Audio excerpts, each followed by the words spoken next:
Hi guys! Welcome back. Again, my name is Jab. Kumusta po kayong lahat? Okay, so ayan guys, maraming salamat po sa walang sawang pagsubaybay sa atin pong daily love reading. And kung ikaw ay bago pa lang sa ating channel, mag-subscribe na po kayo. Then, i-click mo na rin yung ating notification bell para lagi kang updated sa ating mga bagong upload. So, ayan guys, sa mga interesado naman sa ating private reading, nasa description box below yung link ng aking Facebook. I-message nyo na lang ako guys, okay? So, tignan natin kanina bang love reading itong masasagap natin ngayon. Okay, kanina bang love reading itong masasagap natin ngayon?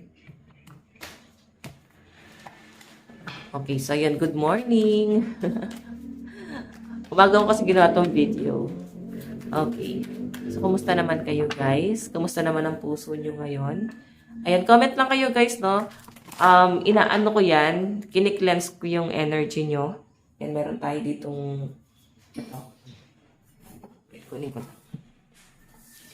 So, sa mga matagal na nang nanonood sa akin, alam nyo yan, na sa mga nagko-comment sa akin ay hinihil ko, no? Ginagamit ko to para mag-heal na yung iba sa inyo.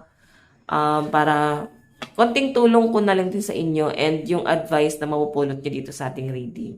Again, bago tayo guys mag-start, sasabihin ko lang na ang reading natin ay general reading lamang. So, take what resonate and leave what doesn't. So, huwag na kayo magalit guys sa comment.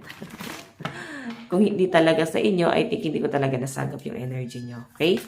So, tignan natin kanina bang love reading to spirit guide. Energy po, spirit guide. Kanina po itong energy. Meron tayong the tower. So, ayan. Minabilis lang tayo guys nung reading. Nagkaroon na ng ending or nagkakaroon na ng ending. Nagkaroon or nag-end na kayo. Yun yung pinapakita sa akin ng card. Pwedeng may pagbabago nangyayari sa connection nyo ng person mo. And I think, yung iba dito, nag-heal, nasa third party, pero parang nag-o-offer ulit guys. So, pwedeng nabigyan siya ng second chance or marami ng chances na binigay dito sa relationship na to. Pero I think yung iba sa inyo, parang hindi na kayo decidido, wala na kayong tiwala sa person nyo kasi paulit-ulit nga yung sakit na ginawa sa inyo. So, parang gusto nyo na lang guys kumawala, parang tama na tong katangahan na to, parang tama na yung panlolokong ginawa mo sa akin. Pero yung iba kasi dito guys, parang nag-i-stay pa rin. Yun yung pinapakita sa akin. No? Parang nahihirapan pa rin kayo guys na let go yung person. Siguro kasi dahil natitrigger ka, parang unfair kasi yung nangyari. Though parang na-feel mo na nawawala na yung love, pero nagtitiis ka pa rin, no? Magtitiis ka pa rin kasi nga, siguro may na-invest ka na sa person na to. Like feelings, emotion, sacrifice, marami ka ng in-invest. Ayan, parang may aeroplanong dumaan. Medyo maingay. Pasensya na guys. Okay, tignan pa natin kanina po itong love reading. Kanina po itong love reading spirit guide. Meron tayong Four of Cups. Naku. So, ayan guys. Gusto talaga niyang bumawi sa inyo. Four of Cups eh. Okay? Gusto niya talaga mag-offer sa inyo ulit guys ng cup of love. Pero nasa inyo yan guys. Pwede nangyayari na siya ngayon sa kasalukuyan or pwedeng mangyayari pa lang. Yung iba kasi dito guys, pwede kasing masakit na yung ginawa sa inyo ng person mo. Nagtitiis na lang dito talaga sa relationship. And yun nga, kung pinapakita niya naman sa inyo guys na bumabawi na siya, antindi na ng trust issue mo. Parang ang hirap na sa inyo ng paniwalaan or magtiwala pa sa mga sinasabi nitong taong to or sa mga pinapakita niya. So parang pagdududahan mo eh. Baka may tanong ka dito na pure ba yung intention niya? Maganda ba talaga yung intention niya or sasaktan ba ulit ako? Parang ganon. So sa pinapakita sa akin guys, gusto niya talagang bumawi sa inyo. Okay? Tignan natin, meron tayong ayan. So, yung energy ng person mo, alam niya na matinding sakit yung ginawa niya sa inyo. Kung makikita niyo naman, guys, siguro may connection sila nung naging involved na third party, no? Pwedeng before, ex niya pala yun. Pwedeng ex-wife, ex-husband. Basta may connection sila before na parang hirap siya, guys, na i-let go din. Pero I think ngayon kasi mas na-realize niya na ikaw na yun nandyan. Ikaw yung nagmahal sa kanya. Ikaw yung nagtiyaga sa kanya. So, parang ready na siyang i-let go talaga yung taong yun. Yung iba sa inyo guys, pwede na pagdududahan mo na baka nagkikita, nag-uusap pa rin. So, hirap kang, magtiwala sa kanya, sa mga sinasabi niya. Yan. So, okay? Ikaw yung pinipili niya guys, kasi na-feel niya, na-realize niya na itong taong to hindi naman ako sinasaktan. So, bakit ko siya sinasaktan? Itong taong to, parang binigay naman lahat sa akin. So, willing ako magstay. Parang ganon. Kung makikita nyo guys, Queen of Cups energy. Okay, ikaw to na ang dami nyong naiisip sa taong to. Okay, tignan pa natin guys. Meron tayong Queen of Wands. Sinahabol kasi siya eh.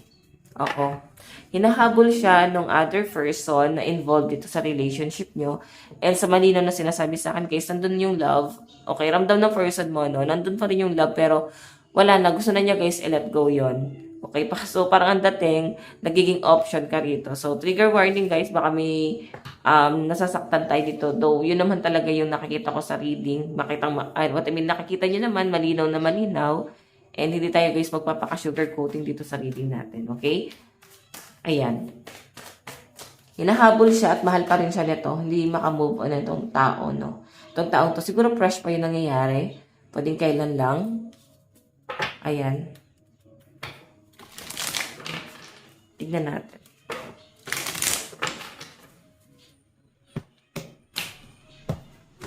Okay. Hindi na po itong love reading. Ayan, wait lang guys. Nagkalaglag yung card. Parang naiinis yung iba sa inyo. Okay, nasasagap yung energy nyo na parang naiinis ka dito sa person mo. Wait lang guys, ayusin ko lang. Naiinis ka habang pinapakinggan mo yung reading natin kasi pwedeng accurate sa inyo. Okay, tapos habang naririnig mo, nagigigil ka, nabubwisit ka sa person mo ngayon, parang gusto mong awayin. Okay, tignan natin. Kakalaglag talaga yung card. Okay, sorry. Kanina po itong love reading, spirit guide. Kanina po itong love reading. Meron tayong the sun. Okay, may anak pa kayo or wala pa? Kasi pwede nagpaplano kayo dito na magkaroon ng anak. Iba naman dito guys, pwedeng wala pa. Iba naman meron. So, pwede kasi na kung may anak kayo, yun yung kinoconsider nyo. Okay, maraming opportunity rin na paparating sa'yo. So, I think mag-change direction ka, no? Parang mas magpo-focus ka sa career mo and sa mga mas importanteng bagay. Kasi itong person mo, do importante siya, pero hindi mo na siya binibigyan ng importansya. Okay? Tignan natin, meron tayong Ace of Pentacles. May offer sa inyo, guys. Nakikita ko dito, napakalaki ng offer sa inyo. And ang ganda rin ng pera na paparating sa inyo. So, I think may, parang offer abroad. Or kung sa Pilipinas lang naman is parang may promotion or possible na makuha mo yung dream job mo. Okay? So, yung malakas po ang mga water sign dito, guys, no? Cancer, Pisces, Scorpio, Aries, Leo, Sagittarius, Capricorn, Taurus, Virgo. Tingnan pa natin. Meron tayong, alam nyo, itong pinapakita sa akin, parang kailangan niya ng matinding effort talaga kung gusto niya talagang patunayan yung sarili niya dito, no? And, need niyang mag-provide. Kasi iniisip mo dito, baka bumabalik ka lang kasi kailangan mo ko, kailangan mo yung pera ko, or kailangan mo yung entire life ko. Parang gano'n. Okay, so si person mo, may paghihirap to sa pera. Oo, kaya isa rin siguro talaga sa pag-iisip mo yun kahit na sabihin natin na gusto naman niyang bumawi. Naiisip mo yun, guys. And Queen of Swords, matalino ka na dito sa relationship na to as in. Okay? So, death. Ayan, meron tayong death dito. New beginning to, guys. So, kailangan niya talaga, guys, na trabahuin ng, alam yun, masinsinan itong relasyon na to. So, ayan, guys, unti-unti nang umaaraw.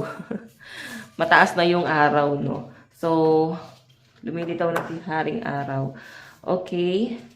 Tignan natin. Maganda talaga, guys, gumawa ng video talaga. For me, ha? Mas feel ko talaga pag umaga. Ang gaan sa pakiramdam. And I hope na makuha nyo rin yung energy na na-feel ko ngayon. Na, alam mo yun, eto ha, may advice ko lang sa inyo, guys. Madali kang mamumuhay ng payapa kung tatanggapin mo yung mga bagay-bagay. Na sabi nga nila, acceptance is the best way to move on. And kung i-let go mo lahat ng mga blockages. Kung sa tingin nyo, guys, blockages itong person mo na to. So, I think baka kailangan may pag-let go na. Okay? So, ayan, tignan pa natin. Meron tayong swords, Aquarius, Gemini, and Libra energy. Okay. So, tignan natin guys, ano ba yung nararamdaman sa inyo ng person mo? Tayo sa message. Nararamdaman ni person mo sa'yo. Meron tayong, you are the light at the end of my tunnel. So, ikaw yung nagbibigay liwanag sa taong to or yung masalimuot na nangyayari sa buhay niya, guys. Ikaw yung nagiging daan, no? Ikaw yung huling alas niya. Masakit man isipin or sabihin, pero yun yung lumalabas. Oo. Pero alam nyo guys, willing naman bumawi itong person na to. Willing siyang mag-effort talaga sa inyo. Nasa inyo na lang talaga kung ma-appreciate mo yung mga effort niya. Sorry, naglilinis habang Ayoko kayo guys ma-disappoint dito sa ating table. Lalo na sa mga may pagka-OC dito, no? Alam ko ipakiramdam na yan kasi tignan nyo naman, may pagka-OC ako. Sa matagal na nanonood sa akin, alam nyo yan. So, kung bago ka lang, tapos may irita ka sa ginagawa ko, I think, hindi ka talaga supporter ko. Sorry naman. Medyo masakit yun. Okay, so ngayon, kung makikita nyo guys, you are the light at the end of my tunnel. So, pag walang-wala na talaga guys, yung tipong down na siya, and kung sa, yung iba sa inyo guys na nag-expect pa rin sa person na to, sa malinaw na pinapakita sa akin dyan guys, huli ka sa mga alas niya. Ikaw yung nagiging last option niya dito. And ayun na nga, sa pinapakita sa akin dyan guys, yung tipong pagka down na siya, yung tipong iniwanan na siya ng lahat, ikaw lang yun nandiyan. Yun yung na-feel niya sa inyo guys. Parang ikaw si, niya, alam niyo yun, parang nagre-rescue. Ikaw yung superhero. Okay, tingnan natin ano yung tingin sa inyo ng person mo. Paano ka nakikita ng person mo? Meron tayong I love you so much. Mahal ka niya sa lahat ng kung anong meron ka. Okay, kaya sinasabi niya dito, mahal na mahal ka niya, and ramdam niya rin yung pagmamahal na binigay mo sa kanya.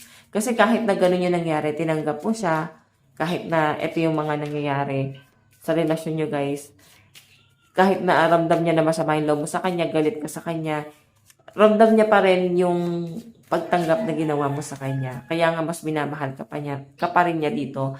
Ramdam niya pa rin yung pagpapatawad mo sa kanya kahit na parang napipilitan kang patawarin sa kanya kahit na sobrang mabigat para sa inyo na magpatawad, no? So, alam naman niya na hindi yan guys agad-agad, hindi mabilis. Pero thankful pa rin siya na nandyan ka pa rin. Okay? So, tingnan natin ano yung magiging hakbang ni person dito sa relationship na to. Meron tayong you light up my world. So, yung magiging action niya guys, exchange energy. So, kung ano yung pinapakita mo sa kanya na love, effort, sacrifice, hihigitan niya yun ngayon. So, may pag-effort and mapifeel nyo guys na parang medyo nangungulit itong taong to. Ayan. Kasi gusto niya talagang ipakita yung pagiging sinceridad niya dito sa relationship na to. Okay? Ano yung magiging outcome? Ano po yung magiging outcome? Meron tayong you are the light at the end of my tunnel. So, puro ganun guys. Lifesaver. Basta yung message kasi guys, puro may light up, no? Ikaw yung liwanag sa kadiliman. I think iniisip-isip ka nito ngayon. So, kung hindi pa kayo guys nagkakaroon ng second chance or many chances, no? Wala pang, kung paulit-ulit yung nangyari, paulit-ulit mo na siya binibigyan ng chance, no? So, ikaw pa rin yung uuwian. Ikaw pa rin yung endgame. Okay, ikaw pa rin yung sasalo sa kanya. Yan yung nakikita ko sa kanya dito, guys. Sobrang thankful itong taong to. So, yung mga nakikita ko dito, guys, na nasasagap kong energy mo. Sobrang bait mo. And, dami mong sacrifice. Hindi lang sa person mo, kundi sa family mo, sa mga anak nyo. Ganun yung nakikita ko sa'yo. And, napakatahimik mo lang. Parang, ang bait talaga ng energy, guys. Parang, ang bilis mo rin magpatawad. Okay? Masaya yung mga tao sa paligid mo, masaya yung pamilya mo nang merong ikaw. So, yan, kung ikaw tong nariread ko ngayon, ganito yung personality mo ngayon, ikaw tong nariread ko ngayon. Kasi, nagbe-base ako dun sa kung paano katignan ng person mo. Okay? Tahimik lang eh. Yun yung nakikita ko sa inyo. And, wala ka masyadong plan sa buhay, no? Kahit na marami kang problema. And nakikita ko rin sa inyo guys na parang alam mo yon, hindi ka yung palasabi ng problema sa ibang tao. So, kung paano ka tignan ng mga tao sa paligid mo, parang wala lang sa iyo yung problema. Ganon. So, tignan natin yung zodiac sign sa side ni person, no? Meron tayong Cancer, Gemini, Aries, Taurus, Pisces, and Aquarius. Meron tayong Libra, Pisces, Aquarius, Scorpio, Cancer, Gemini energy. Meron tayong Leo, Aries, Taurus, Capricorn, Pisces, and Gemini. Nakas mga Gemini dito. Sa side ni person. So, tignan naman natin guys sa side mo. Ano yung nararamdaman mo kay person? Meron tayong I think about you all the time. Diba? Lagi mo siyang naiisip sa trabaho, sa bahay, bago matulog, pagkagising. Okay, di siya mawala sa isip mo ngayon. Tapos napanood mo pa tong video natin. So, para talaga to sa'yo. Okay? Ayan guys, baka may ma-open sa pagtawa-tawa na ginagawa ko. Kasi gusto ko good vibes lang. Gusto ko matuwa pa rin kayo kahit na nakaka-down na itong reading natin. Okay? Sabi ko nga guys, kung matagal na kayo nanonood sa akin, masasanay na kayo sa akin. Okay? Tignan natin. Paano mo tignan si person mo? Meron tayong, will you help me? So, yon. Kasi pagod ka na. Alam mo, sobrang sobrang transparent mo lang. Yung tipong hindi ka nagde-demand sa person mo. Wala kang dinedemand na kahit na ano sa kanya. Pero ito lang yung gusto mong iklaro sa kanya. Kaya mo ba akong tulungan? Kasi ako na parang pagod na ako eh.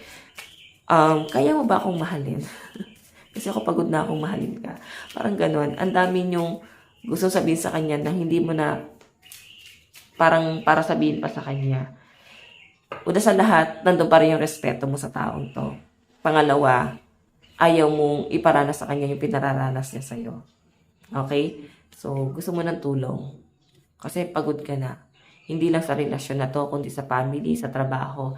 Madami kang sacrifice, marami kang responsibility. Okay? So, ano yung magiging hakbang mo dito sa relasyon na to? Meron tayong will you help me pa rin. So, yung plano mo is, kung wala siyang may tutulong sa inyo, wala. No choice ka kundi let go itong taong to. Gusto mo na tulungan kanya sa lahat.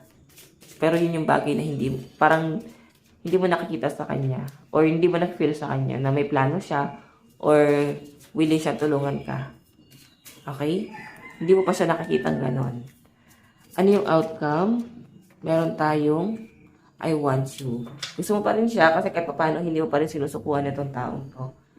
Okay? So, tignan naman natin, guys, ano yung malalakas na zodiac sign sa side mo. Meron tayong Capricorn, Pisces, Libra, Aquarius, Gemini, Taurus. Taurus, Gemini, Pisces, Capricorn, Libra, and Aquarius energy. Aries, Leo, Virgo, Cancer, Scorpio, and Aquarius, Sagittarius energy. Okay, dito natin guys na napapunta tong relationship na to. Kuha tayo ng tatlong card. In the near future, ano po yung possible na mangyari sa relasyon? Meron tayong 12 cups, partnership. Makikita mo na siya ng effort guys. Meron tayong Queen of Wands. Ayun lang, may nangungulit pa rin sa kanya. So parang naiinis ka. Pero mararamdaman mo naman na parang inaaway na din ng person mo yon or makikita mo naman na talagang ipamumuka nitong person na to sa taong yon. Natapos na sila. Napagod na siya doon. Okay? Meron tayong, ayan. Alam mo, hindi na mawawala talaga sa sistema mo to. Kasi nga, ginawan ka na niya ng masama na parang, ay, baka gamitin niya lang ako. Baka gamitin niya lang yung pera ko. Baka gamitin niya lang yung connection ko o lahat ng meron ako. So, para ma-feel mo dyan na may paggagamit. Kaya, ganyan, nabuhabali siya. Three of Swords. Ayan, hanggang kamatayan na to, na dala-dala mo na niloko ka ng taong to unless i-let go mo siya. Okay, para magkaroon ka ng peace of mind talaga. Kasi kahit mag-effort itong taong to, hindi na mawala to sa'yo. Na isipin na sinaktan ka niya. So baka pagdating ng araw, ikaw yung makahanap ng ibang tao na pwede magpasaya sa inyo. Okay? The Magician, someone na mag-effort sa'yo. Meron ka makikilala na bago na magbibigay sa inyo guys ng love. Kasi parang habang tumatagal itong relationship yun ng person mo na sinaktan ka, parang makaka-move on ka sa kanya. Tipong ikaw naman yung magtatapon sa kanya, palayo. Kasi tapos ka na sa kanya. May wedding sa'yo, so good luck. Kung kanino ka man ikakasal, lumalabas dyan. Okay? Ano yung message sa'yo ng person mo? Meron tayong I want you. I want to hold you in my arms. Gusto kanyang yakapin. Baka ibang pagyakap yung ginawa, no? Pagyakap pala sa liig yun. Sobra naman to. Okay. Meron tayong I want to fall asleep next to you. Okay. I think di na kayo magkasama ngayon sa bahay. Kasi ang daming issue. And yun yung parang inaayos niyo pa yung issue niyo sa family. And wala rin siyang mukhang may iharap sa pamilya mo. So yun guys, ito lang po ang inyong daily love reading. Bukas ulit. God bless and love you all. Bye-bye po. Again, good morning.